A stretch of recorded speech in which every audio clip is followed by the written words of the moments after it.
வணக்கம். கோடை விடுமுறை முடிஞ்சு எப்படியும் ஜூன் மாசம் பள்ளிகள் திறக்கப்படும்னு எல்லாரும் ரொம்ப ஆவலா காத்துட்டு இருக்கோம் இல்லையா? ஆனா, இப்போ தமிழ்நாட்டுல ஒரு மிகப்பெரிய பரபரப்பான சூழல் உருவாகியிருக்கு. ஒரு பக்கம் சுட்டெரிக்கும் வெயில், இன்னொரு பக்கம் கடுமையான சில நிர்வாக விதிமுறைகள். இதனால திட்டமிட்டபடி பள்ளிகள் திறக்கப்படுமா, இல்ல தள்ளி போகுமாங்கிறது ஒரு பெரிய கேள்வியா மாறியிருக்கு. நேரமும் ரொம்ப கம்மியா இருக்கு. இந்த நெருக்கடியான நிலைமைய பத்தி தான் நாம இன்னைக்கு விரிவா பார்க்க போறோம். வாங்க உள்ள போகலாம். சரி, நேரா விஷயத்துக்கு வருவோம். அதிகாரப்பூர்வமா ஜூன் 1ஆம் தேதி பள்ளிகள் திறக்கப்படணும். சில வகுப்புகளுக்கு ஜூன் 4ஆம் தேதி திறக்கப்படணும். அரசு ஏற்கனவே இலக்கு தேதிகளை அறிவிச்சிருந்தாங்க. ஆனா, நிஜமாவே இந்த தேதிகள பள்ளிகள் திறக்கப்படுமா? இதுதான் இப்போதைக்கு எல்லார் மனசுலயும் இருக்கிற மிகப்பெரிய சந்தேகம். பள்ளிக்கல்வித்துறை ஆரம்பத்துல உறுதியா இருந்தாலும் இப்போ அடுத்தடுத்து நிறைய தடங்கல்கள் வந்திருக்கு. அப்படி என்னென்ன காரணங்கள் இந்த தேதியை கேள்விக்குறியாக்குதுன்னு ஒன்னொன்னா பாப்போம். இதுல நாம எதிர்கொள்ற நம்ம கையிலே இல்லாத ஒரு சிக்கல் என்னன்னா, அது இயற்கை தாங்க. ஆமா, எதிர்பாராத வானிலை மாற்றங்கள் தான் அந்த முதல் தடை.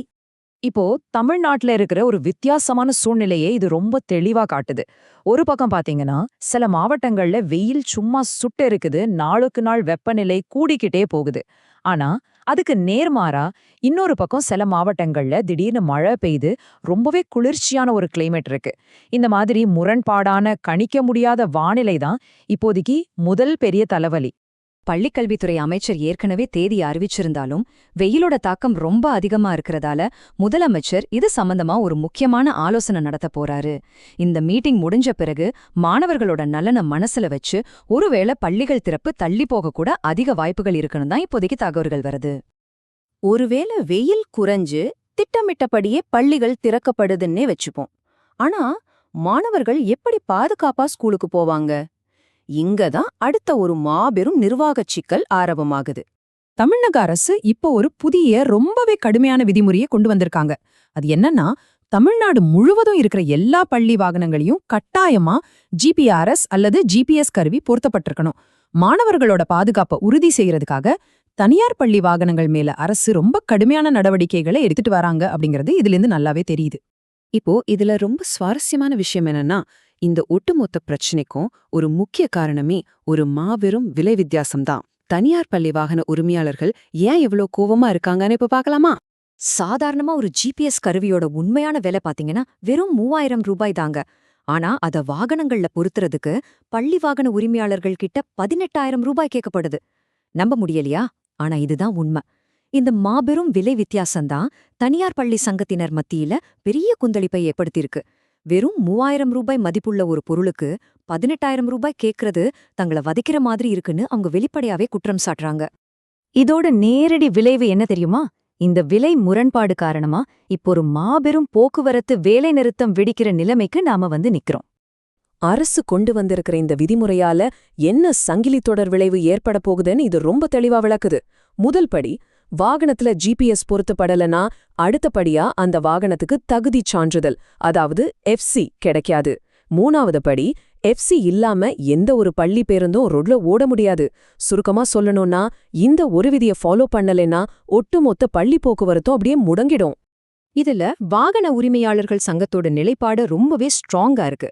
ஜிபிஎஸ் கருவியோட விலைய 3000 ரூபாயா குறைச்சா மட்டுமே ஜூன் 1ஆம் தேதி தமிழ்நாடு முழுக்க பள்ளி வாகனங்கள் இயக்கப்படும் அப்படின்னு அவங்க நேரடியா அல்டிமேட்டம் கொடுத்துட்டாங்க.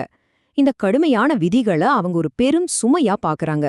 விலை குறையலேனா முழுமையா வாகனங்களை புறக்கணிக்கவும் அவங்க தயாரா இருக்காங்க. இப்போ அரசாங்கத்துக்கு முன்னாடி இருக்கிற மிகப்பெரிய நிர்வாகச் சவால் என்னங்கிறத யோசிச்சு பாருங்க. நேரம் ரொம்ப வேகமா குறைஞ்சுக்கிட்டே வருது. ஒரு பெரிய லாஜிஸ்டிக்ஸ் நெருக்கடி இப்போ காத்துட்டு இருக்கு. 40,000. ஆமாங்க, இது ஏதோ சாதாரண நம்பர் கிடையாது.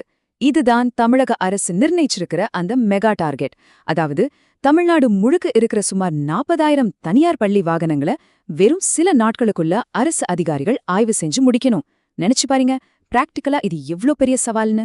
அதனால இங்க முக்கியமான விஷயம் என்னன்னா, போக்குவரத்து துறை அதிகாரிகளுக்கு இருக்கிற காலக்கெடு ரொம்ப ரொம்ப கம்மி. மே மாச இறுதிக்குள்ள இல்லனா அதிகபட்சம் ஜூன் முதல் வாரத்துக்குள்ள இந்த மொத்த ஆய்வையும் முடிச்சாகணும். பள்ளிகள் திறக்கப்படுறதுக்கு முன்னாடியே எல்லா வாகனங்களும் எஃப்சி வாங்கி கட்டாயமா சமர்ப்பிச்சிருக்கணும். இது நிஜமாவே போக்குவரத்து துறைக்கு ஒரு மிகப்பெரிய பிரஷர் தான். கடைசியா நம்ம யோசிக்க வேண்டிய ஒரு முக்கியமான கேள்வி இதுதான். இந்த ஜிபிஎஸ் விலை விவகாரத்துல அரசு இறங்கி வருவாங்களா, இல்ல பள்ளிகள் திறக்கப்படுற முதல் நாளே பசங்களை எப்படி ஸ்கூலுக்கு அனுப்புறதுன்னு தெரியாம பெற்றோர்கள் தவிக்க போறாங்களா? ஜூன் 1ஆம் தேதியை எதிர்பார்த்து காத்துட்டு இருக்கிற பெற்றோர்களுக்கும் மாணவர்களுக்கும் இந்த நிர்வாக போராட்டம் ஒரு பெரிய பதற்றத்தை தான் கொடுத்திருக்கு. இந்த இழுபறிக்கு என்ன முடிவு வரப்போகுதுன்னு நம்ம பொறுத்திருந்து தான் பார்க்கணும். இந்த தகவல் உங்களுக்கு ரொம்பவே பயனுள்ளதா இருந்திருக்கும்னு நம்புறேன். உங்களோட கருத்துக்களை யோசிச்சு வைங்க. இன்னொரு முக்கியமான பதிவுல நாம மறுபடியும் சந்திக்கலாம். நன்றி.